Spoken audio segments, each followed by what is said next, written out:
أعوذ بالله من الشيطان الرجيم بسم الله الرحمن الرحيم اللهم صل على سيدنا نبينا محمد وعلى آله وصحبه وأجمعين وما بعد السلام عليكم ورحمة الله وبركاته وولاشين كافيو وإذن الله معلوم ونكسن هبين قلب عصر عشي مقرب وحيدين تابو ونكسن akhyaarta dhammaantiin aad baan idin salaamayaa meel kasta aad joogtiin waqti kasta idin tahay iyo wacyi kasta aad ku jirtiinba warkiina soo daaya alxamdulilah anoo caafimaad qaba haddaan idin hor joogo idinkana waxaad yeerjinaa sidoo kale idinkoo caafimaad qabtiin inay daawanaysiin inta xanuunsanna ilaahay inuu caafiyo inta caafimaad qabtana caafimaadka uu sii siyaadiyo dhammaan akhyaarta nagu cusub waxaad ilaga soo dhawaada walaalahayga qaaliga dad badan ayaa nagu soo biirayaan tan maasha allah tabaaraka allah aad baan idinku mahad celinayaa inta horey noola joogtay inta nagu soo biirtay inta nagu soo biiri doontaba aad baad u mahadsantiin walaalahayga qaaliga aad baan idinka mahad celinaya waxaad ila shukran lak shukran jamiilan thank you so much please haka ilooban videogan haddaan nagu cusubtay inaad subscribe saartid inaad like saartid inaad rayigaaga comment kaga soo bixisid inaad share dhahdid asxaabtaada la wadaagtid inaan saan meel fog ku gaarna insha allahu tacaala walaalahay waad salaamay maanta sheega qosol badan ayaa idin hayaa qosol lama waa naxdin in the same time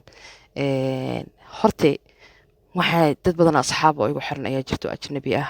marka ajnabida leeyahay dad badan oo muslim ah laakiin Ethiopian iyo Carabi iskugu jirta afkeena garanay ayaa jirto marka waxaan jeclaystay inaan af Soomaaliga ku hadlo bad mar walba waxay weydiiyaan dad kale sidii ugu ka codsadaan inay u fasiraan waxaan ka hadlayo aad ba u xiiseeyaan wax markaan hadlayo marka youtube-kana xataa youtube-ka ma ahaane facebook ay gala socda marka waxaa kalooto oo jirta ina isku day inaan bal ingiriis ku hadlo haddana maraba inaan ku hadlo waxaan rabnaa inaan channel kale u sameeyo aan luuqadda ingiriiska aan ku hadlaya iyo kana inaan sideen inuu ku daayo kaas markaan soo furo insha allah idiin sheegayaa biidnillahi tacaala aan uga faa'iideeyay kana si uga faa'iidaystaan khiyaarta dadka ugu xiran anyway hadal yaan idinku daalin walaalahayga maalin dhaweyto waxaan daawaday video wadaad wallahi magaciisa iga maqan yamani ma lahaa kenyama ma shaqeeyama ma yamanina ma hayne sheekh khalad oo adig Mareykanka jooga ayaa waxaa looga sheekeynayay gabar Soomaali ah oo nin qabay caruur dhashay قصة عجيبة أهيد قصة أن أد وأنا حبي أهيد قصة أنا لا يابي بأهيد in the same time وحي أهيد قصة مرجله حدنا قصة له وايو قبل النباق هو قبل شراء العروض أو الشيء ده سنجل مادر أيا نكلاس برتين نك لما تشوفه سيدي مركا أقول شيء كسنك ninkii way sheekaysteen reerkooda ka doontay waxay dhahday aniga aaba malihi adeerna malihi walaalna malihi ilmaadeer malihi ilmaabti malihi ehelkayga dhan waa waragmadeen hooyada keliya ka nool wiilkuu baxay wadaadada u tegay gabadhii sidii baa loogu daray 3 caruur u dhashay 3 caruur kadib wiilku ogaan doonaa gabadhan inay reerkeeda nool yihiin in ehelkeeda leedahay in ninku caruurtaan ay hore ugu dhashay uu qabo magaalada la joogo oo wadanka Mareykanka la degan yahay subxaanallah la hooyadiis iyo islaan kale ayaa ku ogaaday sheekada isagoo wiilka Liyaaban ayuu guriga yimi gabadhii ma loo soo sheegay oo sheekadii mase shaki baa galay masduun baa galay mase sixir loolay way ahayd ma garanayo guriga markuu yimi waxaa la yiri wiilkii gabadha iyadoo diyaarsan oo boorsooyinkeedii caruurta gaari ku xirxiratay ayuu yimi xagee u socotaa buu yiri waxaa tiri wax raba inaan aan soo xarakiisano magaalada ka baxo waryaarahan subxaanaka ya cadiim min aayaati wa cabdigood dhiijir wuxuu la yaabo subxaanaka ya cadiim hadda anigu subxaanaka ya cadiim min aayaati anyway gabadhii wuxuu ku yiri maxaa qaldan waxay tiri may wax raba inaan baxo oo ani caruurteedu aanu magaalada ka baxno oo yaani aan soo xarakiisano wuxuu yiri hadda bixis iska bax laakiin caruurteeda i reeb waxay tiri kulligood waa kaaga tagay qabso wiilkii uu baxay wadaadada u tagay sheekadiisa waxa loo gudbiyay sheeqaas markii loo gudbiyay sheeqii sheekadii arinta uu kala dhigdhigay badanaa ma xasuusto balse waxaan jeclay videoga linkigiisa wadaadkaas linkigiisa inaan soo saaro aad si fiican arrintan uga bogatiin laakiin wadaadkii wuxuu kala dhigay wuxuu yidhi hortay waa dhibaatada ee noo keentay qurbaha ama qaxii wixii ka dambeeyey ee soomaalida ku dhacay marka arrintani waxaa ka dambaysa waddan dhanoo burburay saamnahay dadkiisuna waa burburay waa run waan burburnay qalbiyan maskaxiyana u burburnay waxaan u burburnay qoys ahaan baa u burburnay waxaan u burburnay ilmihii baana kala halaabay ilmihii baana ka lumay ilmihii baana ka wareeray maxaan ku dhahaa iyo wax lamid ah diintii ayaa waxaa lagu horumariyey dhaqankii soo waxa garateen maaha waxaasna wax macquula maaha sheekhu wuxuu yidhi horta dhibaatooyinkani waa dhibaatooyinka qurbaha loogu imaaday waa runtiis midda kale qurbihii markii la imaaday kadib waxaa dhacday dadkii inay iska wada bahalkiismaan oo yani iska dhalangadismaan oo iska dhaqangadismaan oo maxaan ku dhahaa waxyaaba badan aan laga sheekeyn karin ay ku dhaqmaan anyway yaan warida ku daalinin sheekha wadaad wiilka waxaa lagu yidhi sidaad soo martay hadday jirto oo aadan arrinkan shuqul ku lahayn oo arrinkaan adig ka dambeynin ee arrinkan sida alla kugu yahay aad horada noogu sheegtay ee arrinta u dhacday ilmahaada waa leedahay aynan ahayn arrin ilmahaan malihid ninka horaa leh laakiin waxaan la yaabanahay walaalayaalow oo ani maskaxdeeda ka yaabtay ninka caruurtan dhalay hadduu waddanka kula nool yahay uusa xataa afrika ku noolayn suu ku ogawaay naagtan 3 caruura ku dul dhashay ninkan see walaalaheed ku ogaan waay aabeed ku ogaan waay adeerkeed ku ogaan waay hadduu la dhahay gabadhani waxay sheegayso dhan waxba kama jiraan soo wax laga yaaba maa mayana hadalin ku daalinin taasina waa taas sheeko kaleeto ayaan iyadana qiso kalaan mal dhigto oo youtube-kan ka arkay waa hadda asbuucan gudihiisa iyo asbuuca hadda dhammaad weekendiga 7 video oo laga soo sameeyay gabdho Soomaaliya oo Google Drive sameeyay oo xaasas ahaa niman qabay waay maxaa ka hoos garanaya arrintan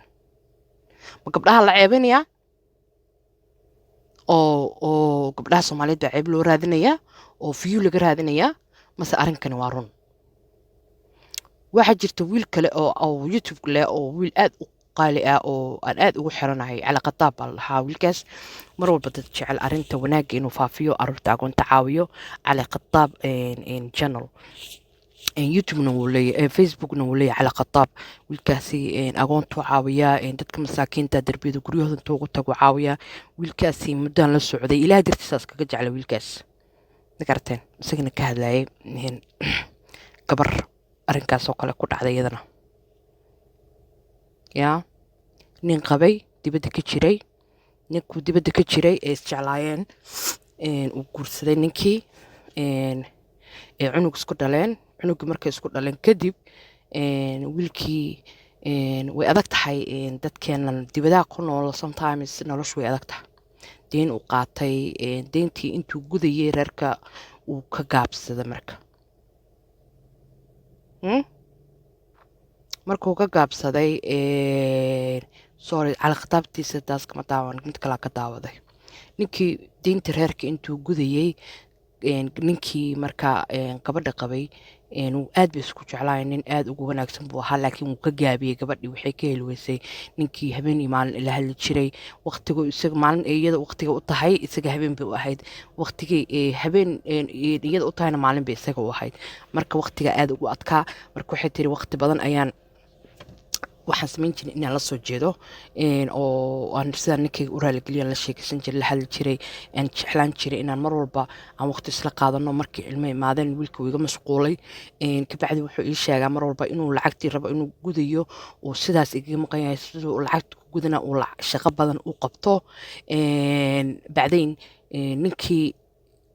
waxaa isheleen gabadhii nin dariskeeda ninka dariskeeda markay isheleen waxa dhacday wiilkii inay ka heshay caawimaad inay ka heshay maxaan ku dhahay inta ninkeeda ka rabtay inay ka hesho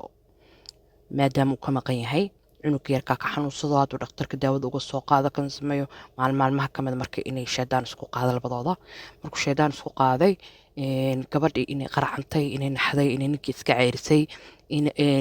gabadhii oo 5 bilood miyaa 7 bilood inuu ninkeeda soo wacay oo yiri waan soo socdaa waad ii imanayaa farxad uu isqaban waayey insha allah adii wiilkayga waad ii imanayaa kadib gabadhii qaraacantay marka uu yimi ay ka carartay xaafadii muddo ka maqnaayeen markii muddo ka maqnaayeen xaafadii oo wiilkii isku dayay waxa reerkiisa waxa khaldan iyo waxaas wax u jiraan uu isku dayay inuu sameeyo kadib gabadhii maalmaha ka mid ah ay la soo hadashay ka haddana cabsatay habeen iyo maalin isku ooyin jirtay maalinta ka mid ah hooyadeeda u sheegtay wixii dhacay hooyadeed haddana waxay tiri isaga u sheeg si wax u jiraan isagii bay maalmaha ka mid meel isku balmiyeen waxay ka baqday in telefoonka uga sheegto si face to face ay uga sheegtay arrintii markay u sheegtay ninkeeda wuu xumaaday kursigaba uga kacay cunugan kale yaa dhalay iyo waxaas marka ma taala mogtahay waxaa dhacday gabadhii habeenkii wiilka uu xanaaqay dhahday kursigu uu kacay miiskuu ku hargaaday wuu baxay wuu xanaaqay cunugiisuu dhahay sii cunugii ka qaatay habeenkii marka ka maqnaaya iyadana qaracan ay la seexan weysay maalinta dambe tuu la soo hadlay wuu yidhi inaan wada hadalaa rabnaa way baqday waxay tiri waan gariiray waxaa is ama ku dilaa kadib wuu la soo hadlay wuxuuna ku yidhi sidaadaan kuu qaadanayaa yaa samayn kara anikaas ninkii gabadhii sidii bay isku raaceen iskulan ay ku noqdeen reero oo uguna dambi dhaafay ilaahay baa dambi dhaafe ah iyadana ilaahay habeenii maalin waxay ka ducaysan jirtay inuu dambi dhaafo ninkeedana qaladkaa ka gashay ninkeedana wuu cafi maasha allah ninkaas waxaan leyna rag ah rag dhalay baa tahay ma fahamta wax fiican dadku sometimes inay isku tanaasulaan inay isku tanaasulaan walaalayaal arrintaani igama aha inaan sheeko bilaa macnaha aan iskaga keen sheekeeyo waa asbuuca hadda lasoo dhaafay iyo asbuuca maanta aniga waxay ii tahay arbacadaas iyo wiigga hore laga bilaabo jimcihii laga bilaabo 10 fiideo oo laga hadlaayo gabdho Soomaaliyeed oo xasaas ah oo mid walba ka hadlayso ama wali uureyay ama wali daraagireeyay oo maxaan ku dhahay ninkeyga gurigeygii anigoo jooga baan maalin gabar saaxiibadii waxay iga sheegasay in internet la isticmaalo in computer la soo gato in ninkeyga ku qasbay uu ku yiri ilaa aad dhashid markaa dhashid baan hadid ahaan kugu keenayaa ha cala khitaab wiilkaas videogan ka daawada waxay ahayd ninka naagta ay dhahayso computer baan rabaa computerka kadib waxay ku yiri markaa dhashid kadib ayaan computerka gudaya gabadhii markay dhashay ayaa ninkii ballan qaadkii uu ka soo baxay nin ii fiican buu ahaa nin ii wanaajiyo ahaa maxay kaloo samaysay waxay samaysay ninba internetka iska barteen way isjeclaadeen see ku jeclaan kartaa nin baaba ku qabee anyway waxay samaysay arrinkiiba mudacodeen maalmaha ka marka ninkii wuxuu ka dareemay gabadhii rabitaankii jaceylkii kalgacalkii marxabadii guriga markuu soo gala gabadh uu ka heli jiray waxay iyada xataa uga sheekeynaysa cala khitaab baa umalaynaya mase warqad baa loo soo qoray allahu aclam ma garanayo waxa cunugeeda marmarka qaarkood guriga isagoo oynaya 3 saac 4 saacadood gaajo dartiisu oynaya inaysan maqli jirin maalmaha ka mid ah ayaa ninkii wuxuu meeshuu la rabay uu la tegay gabadhii ninkeedii oo maqan oo dhowr bilood yiri waa maqnaanaya mise dhowr wiig waa maqnaanaya ayay jaanis uga faa'iidaysatay ninkii bay ballameen meel bay ku ballameen meeshii buu ugu tegay waan baqay waan istaagay waan yeelay baa kadib gaarigaba u gashay meeshii rabtay isla rabeen kofeeba aadanaa uu ku yiri maahane meel kale uu la aaday guri buu la tegay isaga iyo niman kaleeto waa fayl baa laga maray oohinteedii qayladeedii waxay qayliso waxa uu ninkii yiri doqonay oohintaada oosay iyo baroorta bororanaysa darteeda kugu soo qaaday intuu soo qaaday meeshii ka qaaday uu ku soo celiyay bartibun uga tegay